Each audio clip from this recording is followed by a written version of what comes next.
voilà, qui vont nous parler de l'école publique de Ploubalay, maison commune en Bauge porteuse.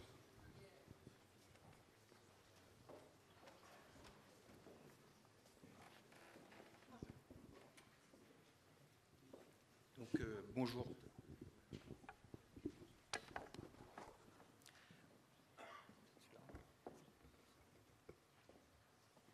Donc, bonjour à tous. Donc, je me présente. Donc, Pierre Béhout, architecte de Nunc Architecte à Saint-Brieuc. Donc, je suis avec Louis Picon qui représente Nunc en Alsace. Donc, on est une équipe qui existe depuis une trentaine d'années et répartie sur 4 pôles en France. Donc, en Savoie, en Alsace, à Paris et puis en Bretagne. Et on a toujours été très influencé par le travail des Autrichiens, des Suisses et puis des pays anglo-saxons sur la performance environnementale. Et depuis toujours, c'est un des sujets qui nous tient à cœur, du fait que on travaille en Savoie, en montagne, on travaille en Alsace où il y a un climat continental. Et donc, le pôle Bretagne a profité un petit peu de toutes ces expériences pour essayer d'avancer sur les problématiques énergétiques et environnementales actuellement. Donc ici, on profite de l'expérience d'un bâtiment qui a été réalisé par Louis et le pôle Alsace, donc à Dellingen. Donc c'est un centre d'interprétation de la culture gallo-romaine en Alsace du Nord, donc qui a été construit en pisé, réalisé par Caracol et Martin Pointet. Voilà, donc lui il reviendra un petit peu dessus. Et donc ça a été un bâtiment public en pisé porteur. Et donc quelques années après, puisqu'il a été livré en 2014, on s'est dit pourquoi en Bretagne, effectivement, il y a des gisements de terre, il y a une ancienne culture traditionnelle de la terre crue porteuse, de la Bauge notamment. Et donc il y a eu cette opportunité à côté de Ploubalay, donc au nord de Dinan. Donc à Ploubalay, donc nord du Val de Rance, donc on a découvert un certain nombre de constructions en terre crue qui existent et qui tiennent depuis 300 ans. Et on s'est dit, oui, ce projet pourrait être l'opportunité de poursuivre ce travail traditionnel et d'accompagner toutes les expériences qui sont en cours en Bretagne et quelques expériences contemporaines qui voient le jour. Et donc on a candidaté sur un appel de candidature auprès de la mairie de Ploubalay, qui dans le programme n'avait pas affiché d'ambition environnementale. Donc c'était reconstruction de l'école élémentaire. Et puis on a été sélectionné en marché négocié et on a proposé de faire un bâtiment passif en bois, comme on a déjà réalisé de plusieurs reprises dans notre travail, puisqu'on est très attaché à la performance thermique. Et on leur a dit qu'en option, on étudierait la mise en œuvre de murs en terre, puisqu'on avait remarqué que dans le secteur, c'était une tradition qui était éteinte, en fait, à part certaines personnes qui militent et qui tiennent le flambeau. Et donc, après quelques échanges, après l'APS, la mairie de Ploubalay a accepté de financer la plus-value pour la construction d'une certaine quantité de murs en terre porteuse. Au départ du projet, des bâtiments à Cosne, à la sortie de Ploubalay, quelques fermes. Donc en fait, les élus connaissaient ces bâtiments, mais ils s'étaient pu reposer la question de la terre, sachant que le maire avait lui-même habité dans une maison en terre quand il était jeune, et que le maire adjoint était agriculteur et donnait à manger de la terre à ses cochons. Donc ça a créé une sorte de lien et d'émulation collective. Et ils se sont dit finalement, au niveau pédagogique, au niveau de représentatif de la commune, l'engagement pour réutiliser de la terre était important. Voilà, sachant qu'au départ, effectivement, il n'y avait pas de questionnement à ce niveau-là. Donc l'intégration de la terre a été actée. Donc il s'agit de... Donc le programme, donc l'école actuelle est en pierre et est très c'est une passoire, une épave thermique et fonctionnellement elle marche très très mal. Ils ont reconstruit l'école maternelle il y a 2 ans ici et donc le projet était donc de reconstruire l'école élémentaire à R+1 et puis un grand préau pour les activités sportives de l'école. Donc dans un premier temps, sur ce préau-là, on leur a proposé de mettre à disposition de la commune et en dehors du temps scolaire, elle pouvait devenir une halle commune, et puis de se concentrer sur un bâtiment très compact donc orienté nord et sud, avec les 6 classes d'école élémentaire. Donc, voilà donc le projet actuel. Et dans notre idée initiale, c'était d'utiliser la terre porteuse donc sur les 2 parois centrales, en se disant effectivement, on esquive le problème de la thermique, on met la terre à l'intérieur, on porte les planchers bois avec. Et puis, voilà, pour une première expérience en terre porteuse, sur un établissement ERP de type R, donc qui accueille des enfants, donc en 4e catégorie, parce qu'on dépasse le seuil des 100 élèves à l'étage, on s'est dit que c'était suffisant peut-être pour essayer de convaincre les contrôleurs techniques et les assurances et emmener le maître d'ouvrage vers une solution raisonnable. Et puis, le maître d'ouvrage a fini par nous dire qu'on était un peu timide et qu'ils auraient bien aimé voir la terre à l'extérieur, et que voilà, si on jouait le jeu de montrer de la terre crue porteuse, il fallait l'exprimer en dehors du bâtiment. Donc on leur a dit que c'était plus complexe, qu'on allait vers une autre démarche, sachant qu'on s'était fixé de réaliser ce bâtiment sans ATEX, de façon à essayer on se disait c'est pas un bâtiment énorme, il y a peut-être moyen effectivement de contourner la procédure d'ATEX qu'on a pu vivre pour la construction de bâtiments en Alsace.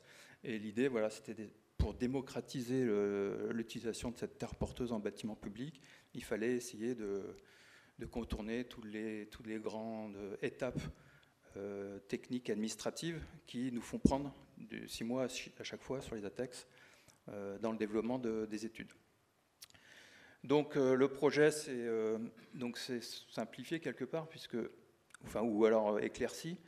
On leur a donc proposé de traiter le volume de la salle polyvalente en Bauge comme une grosse maison, donc elle fait 60 mètres carrés au sol, et puis de traiter tout le reste de l'école, donc avec un système d'ossature bois, plancher bois et charpente bois, avec des planchers mixtes avec une chape en béton apporté sur l'étage, et la dalle béton qui ferait office de système inertique. Donc le projet est devenu assez simple. Donc voilà, avec un niveau passif calculé basé sur le calcul du PHPP, comme l'expliquait Bi+ tout à l'heure, sur toute la partie bois, et puis un calcul séparé sur la maison commune en Bauge. Donc ici, au sud, on a une protection solaire avec un débord de toiture qui génère un préau. Et donc la maison commune qui peut fonctionner donc en dehors du temps scolaire aussi, puisqu'elle peut être ouverte aux associations. Ça, c'est un des aspects qu'on a développé, qu'on a amené au niveau du maître d'ouvrage. Donc en coupe sur la partie bois et donc en coupe sur la partie terre, donc avec un mur à double épaisseur, avec un épaulement pour tenir un plancher haut qui fait office de mezzanine dans lequel est la bibliothèque, et en dessous la salle commune d'art plastique et puis de gym. Voilà. Donc ici vous voyez les sous-bassements donc en béton qui ont été dessinés à l'épaisseur des parties basses qui font 60 cm d'épaisseur et 40 cm pour le haut. Donc ici on a notre plancher béton qui est posé au-dessus de l'isolant avec des remontées d'isolant latérales sur les périmétries. Et donc la question de thermique de l'isolation de ce volume s'est posée suite à une expérience de notre ingénieur thermicien, donc Thomas Primo, qui a restauré lui sa propre maison en terre sans avoir d'isolant à l'intérieur, donc elle est en pisé. Et au bout de 2 ans, il m'a dit j'ai été obligé de réisoler la maison donc par l'intérieur parce qu'elle avait un aspect patrimonial.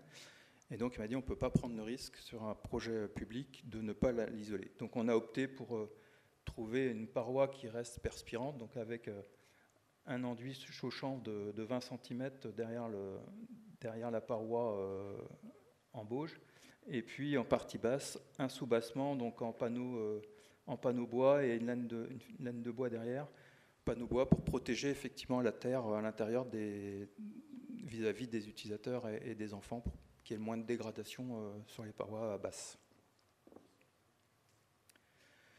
Autre sujet, donc c'est vrai qu'effectivement on est en zone sismique 2, donc on a un bâtiment 4e catégorie type R, donc avec une stabilité d'une demi-heure au feu, Donc l'élément essentiel de notre travail, c'était la communication avec le contrôleur technique.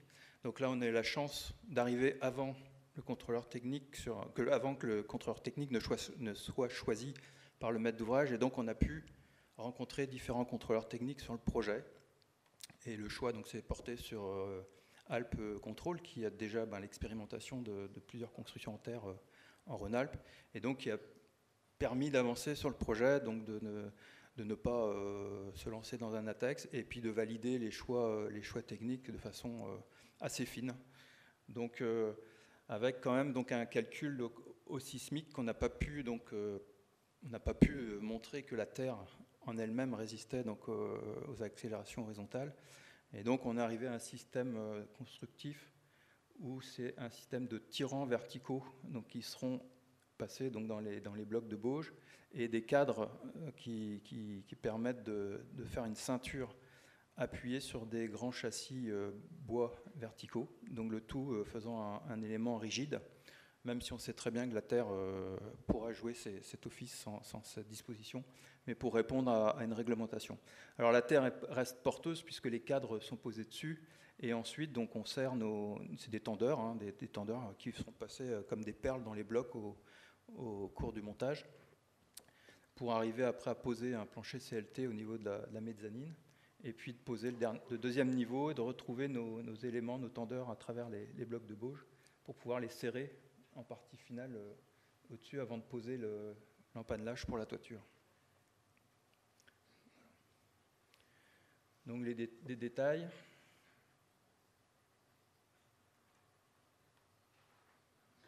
Donc avec des poutres linteaux doublées pour pouvoir porter les parties supérieures au niveau des entrées. Donc on a essayé de limiter aussi les percements et de les regrouper, de les superposer pour pouvoir faire plomber les cadres, pour simplifier le volume à l'extrême, parce que l'idée c'était vraiment d'exprimer la Bauge à l'extérieur avec un volume très très simple qui vient caler le projet. Donc quelques croquis de Martin Pointet, qui nous suit aussi sur le projet en tant que bureau d'études conseil. Donc là, on envisage effectivement, donc dans l'idéal, parce que l'appel d'offres va être lancé bientôt, on espère. L'idéal, ça serait d'utiliser, dans un premier temps, de construire la halle sportive pour se créer une zone abritée pour pouvoir installer la zone de préfabrication des blocs de Bauge, et puis de pouvoir monter la maison commune rapidement pendant qu'on aura avancé sur le reste du projet. Toute cette idée, dans l'idée de respecter un planning de travaux qui est de 14-15 mois pour l'instant. Donc voilà, on voit les détails un petit peu de montage. Voilà, et donc ici pour illustrer donc effectivement la difficulté de la Terre quand on se lance dans le calcul passif. On voit que sur l'école en bois, qui est un petit peu analogue à la maison présentée tout à l'heure, on n'a pas de souci pour se caler dans le PHPP avec une consommation énergétique inférieure à 15 kW. Et on voit que pour la partie, terre, effectivement, on a du mal à y arriver. Donc là, on s'est dit, bon, c'est pas grave, on traite pas on reste sur un besoin de chauffage de 67 kW pour la partie maison commune. Voilà, malgré qu'on ait 20 cm de terre de chaux-chanvre à l'intérieur. Voilà, ici quelques éléments récapitulatifs. C'est vrai on voit bien que sur des parois en bois avec 20 cm de laine de bois, et puis une fibre de bois de 60 mm en extérieur qui emballe le tout, et puis à l'intérieur, alors là on a mis une laine de verre, mais ça sera certainement autre chose. On a des U de 0,13, alors que sur les parois, les murs extérieurs en terre avec 200 mm de chaux-chanvre plus 60 cm de Bauge, on est sur 0,26. Bon, au global, ça fait un bâtiment relativement performant. Mais donc, voilà, c'est un peu les questions qu'on s'est posées et les réponses pour l'instant qu'on a mis en place pour lancer l'appel d'offres.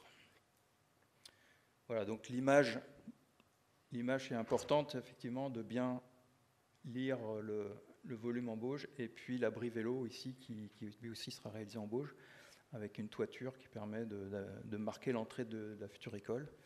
avec le reste tout en ossature bois et puis en bardage de Douglas.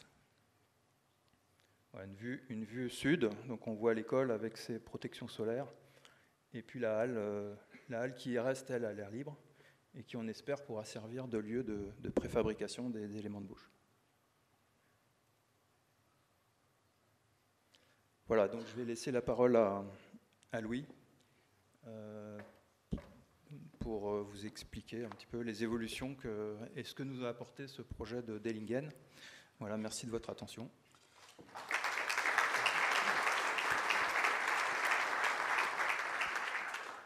En fait, on ne va pas vous reparler du projet, hein, mais c'était juste pour répondre à une des questions qui avait été posée tout à l'heure à Pascal Thomas sur et après ce projet, est-ce que vous en ferez d'autres? Ce projet-là nous avait beaucoup pris je vous l'avais présenté donc en 2014 aux Assises à Strasbourg. Il nous a pris beaucoup de temps. Il avait pris aussi 3 ans d'études et pas 3 ans de chantier, c'était que 2 ans là seulement. Et beaucoup plus petit que l'école. Et donc ça nous a quand même beaucoup, on s'était impliqué. Et il y a eu une sorte de postpartum blues après la livraison, puisque autant la naïveté que l'on avait eue de lancer le projet lors d'un concours nous avait permis d'y aller. Voilà. Et ensuite tout le développement et toute la bataille qu'il y a eu pour aller jusqu'au bout d'un bâtiment porteur de 3 niveaux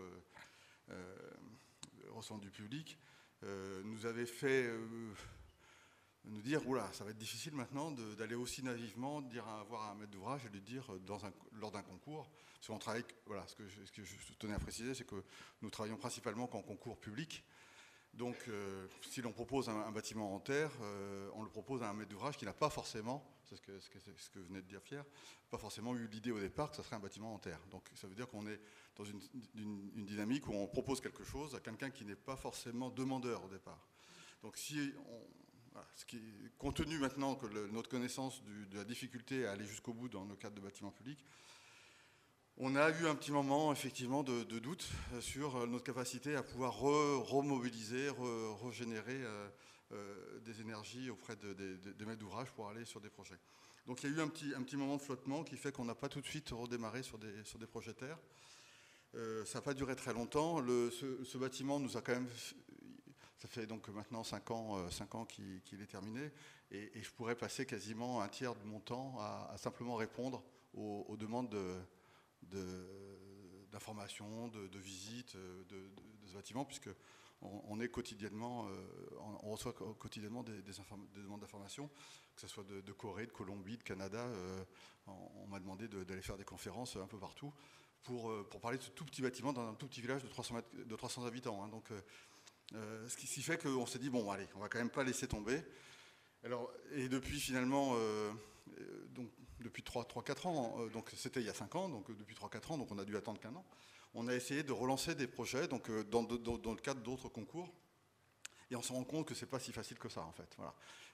On a fait plusieurs concours qui proposaient de la terre, qui n'ont pas forcément été retenus, où on a eu à un moment donné une opportunité, on a gagné un concours d'urbanisme où on était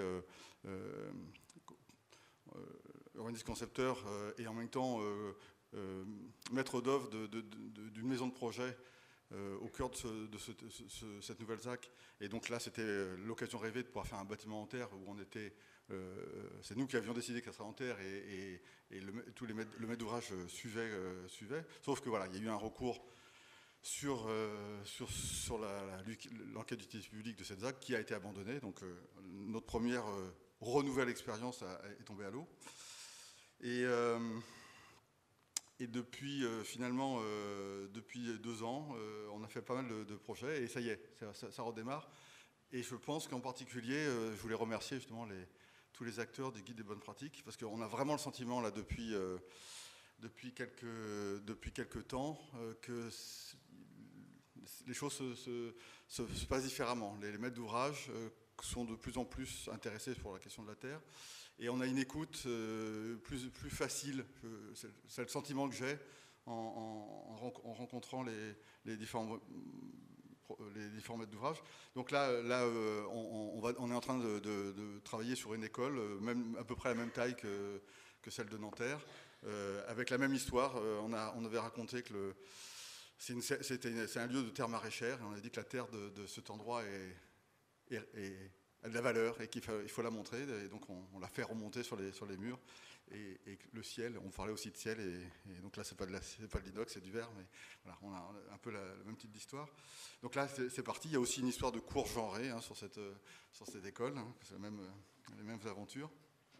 Donc voilà, on est parti là-dessus. Il y en a d'autres, on a plusieurs autres concours là qui sont maintenant systématiquement, on répond quasiment sur des projets en terre. Donc voilà, on a l'impression que ça y est, ça va repartir, mais vous voyez, il a fallu, pour la question est-ce que vous êtes prêts à repartir, il nous a fallu plus d'1 an à nous dire qu'on était prêts à repartir, et plus de 3 ans avant que des projets commencent à émerger. Donc celui de Ploubalay et celui qui va opérationnellement le premier à réémerger. Maintenant il y en a d'autres. On a aussi des immeubles à Biganos. Alors je ne sais pas si vous êtes au courant de l'histoire de Biganos. Donc c'est une ZAC où le maître d'ouvrage Aquitanis, l'aménageur, a souhaité faire 800 logements en terre dans un endroit où il n'y a pas d'habitude de ce type-là. Et c'est bon, voilà. Donc on a été appelé du fait de cette expérience. On nous a demandé de participer à plusieurs bâtiments sur cette zone. Et ça se déshabille de plus en plus au fur et à mesure que les promoteurs rentrent dans l'action. La terre disparaît de plus en plus et il y en a de moins en moins. Donc là, pour l'instant, c'est de la brique. C'est des cloisons de briques qui sont encore présentes dans le projet, mais tous les autres projets autour deviennent plus en bois ou en autre chose, mais de moins en moins de terre. Voilà.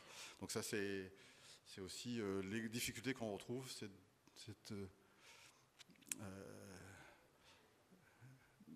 difficulté à aller jusqu'au bout des projets, sur des projets d'une certaine importance. Voilà, c'était juste le petit témoignage que je voulais faire sur l'après. Voilà. Merci beaucoup.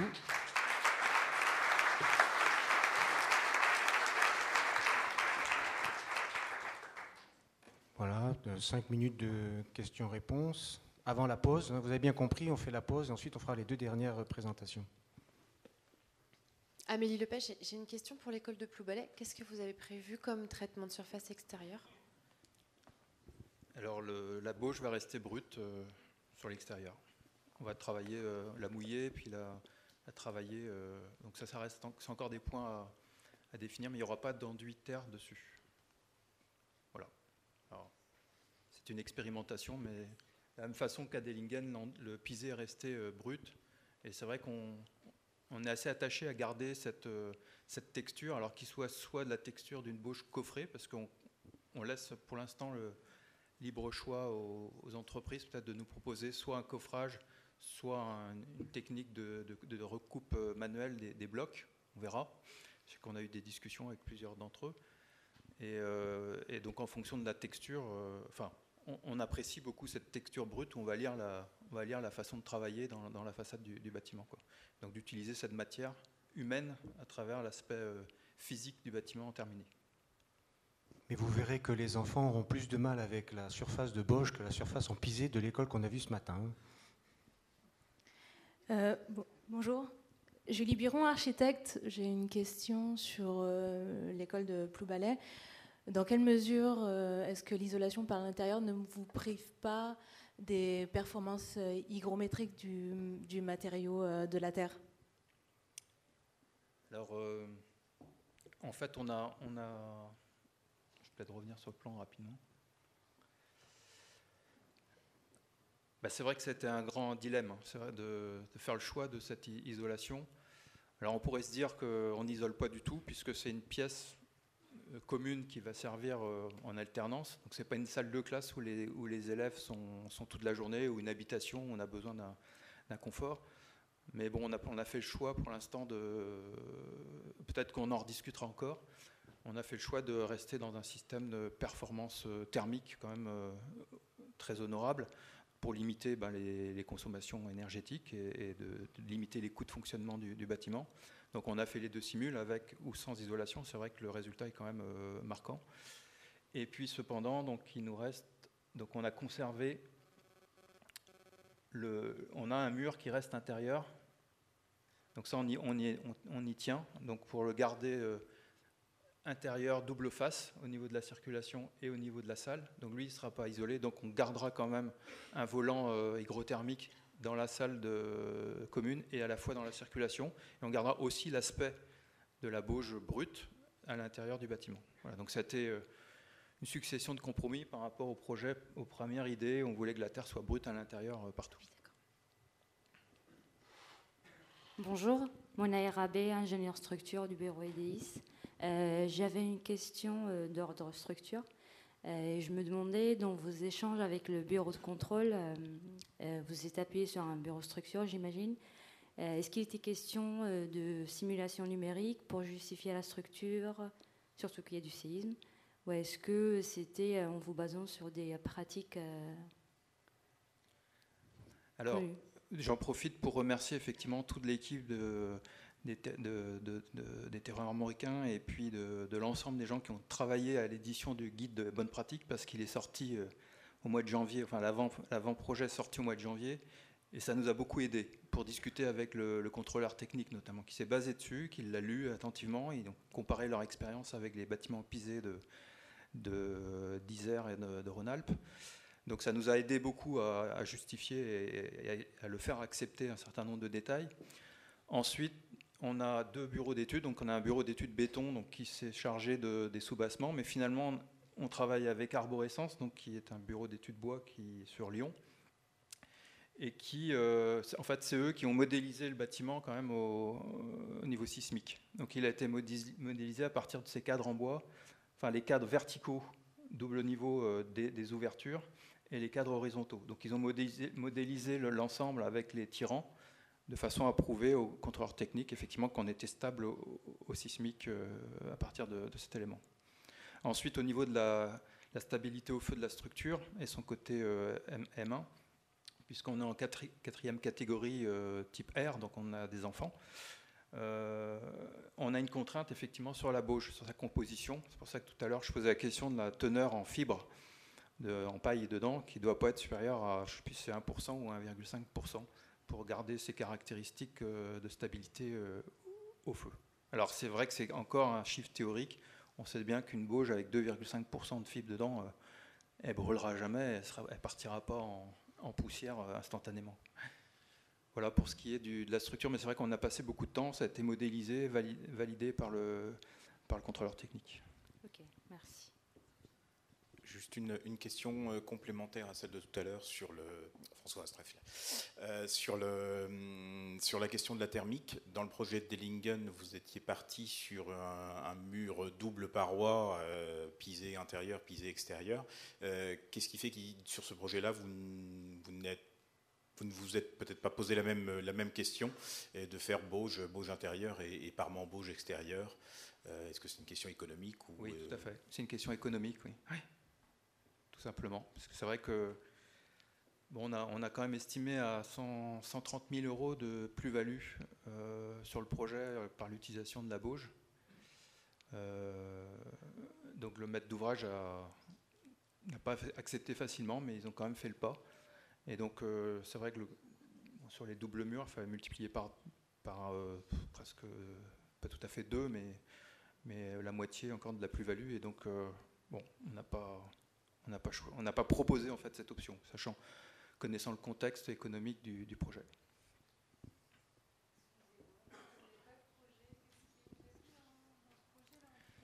Alors une autre ici, question? la particularité de Dellingen, c'est qu'il y a double mur. Donc il y a un premier mur avec une certaine composition de pisé, donc qui était monté, enfin coulé en place par assise. Et ensuite, il y a une isolation qui a été interposée entre une autre partie de mur qui est préfabriquée, en pisé aussi. Et à l'intérieur, il y a une épaisseur de 20 cm, je crois, de liège en fait. Et donc là, on a une isolation thermique qui est très très performante entre les deux murs et le liège. Bon. En particulier. Donc le mur a été rempli à l'avancement de la pose du mur préfab. J'aime bien quand tu dis couler en place. Mais il faut nous expliquer comment on fait pour faire du pisé coulé en place. Comme ça sera plus facile, quoi. Encore une question, oui? Avec de l'eau. Andreas? Oui, merci. J'aurais aimé avoir un peu plus de détails sur les blocs et sur l'exécution envisagée pour les blocs de terre, donc. Alors, donc, comme je disais tout à l'heure, donc on a choisi enfin, pour nous, il semble presque évident que la préfabrication de blocs de terre nous fait gagner du temps sur l'opération. On peut utiliser les périodes de mi-saison pour préfabriquer et monter plus rapidement le volume. En un mois, on peut arriver à monter le volume une fois que les blocs sont prêts et ont séché déjà un petit peu. Enfin, commence à bien sécher. Le temps de préfabrication nous permet d'avancer sur le reste de la construction en bois, de monter. Et on a conçu le volume de la maison commune un peu autonome en fait, hein, même en structure, en portance. On peut venir monter notre bloc de terre une fois que la structure bois de l'école est montée et même étanchée. On peut avoir posé les menuiseries déjà en avance dessus. Ensuite, là sont des blocs qui ne sont pas très importants en taille, hein, ils font 1,20 m par 60 par 40, donc ils sont rainurés pour pouvoir gérer un coulis de terre entre eux et puis refaire les joints suite à la rétractation éventuelle après montage, avec des encoches en partie basse pour pouvoir les soulever avec des lèvres palettes ou des sangles.